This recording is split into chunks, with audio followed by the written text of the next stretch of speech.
Nelson Mandela, a well-known Stoic, was in prison for nearly 3 decades, then shortly became president of South Africa just 4 years later. Because he discovered the teachings of ancient Stoics, he wouldn't allow uncontrollable events to torment him. Zeno of Citium was one of the first founders of Stoicism, and his ancient teachings are just as relevant today as ever. For the remainder of my time, I will share information about Zeno and his many teachings. So, let's begin with the man himself. Zeno was a wealthy man that came from his father being a merchant. He grew up and took on the profession himself, which was typical back then. But around 300 BCE, he was left stranded in Athens after a shipwreck, causing him to lose all of his wealth and possessions. While left alone, he found a library and picked up a book from one of Socrates' students, Xenophon.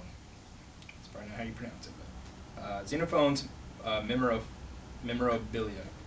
This is where he started to form his own ideas about Stoicism. He has a quote that says, "I made a prosperous voyage when I was shipwrecked."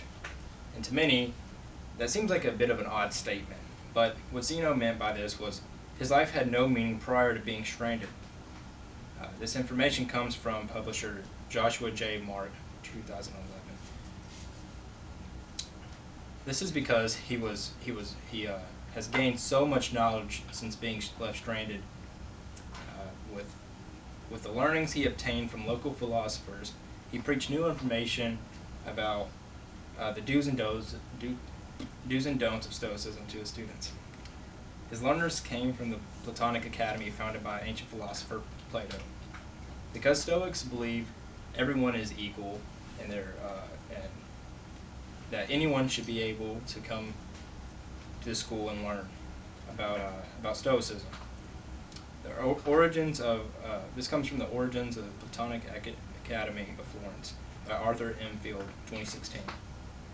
Certain people may refer to someone as Stoic, meaning that they can normally stay calm without allowing a lot of pressure to get to them. Although that's partly true, there is much more than just staying emotionally stable in stressful situations.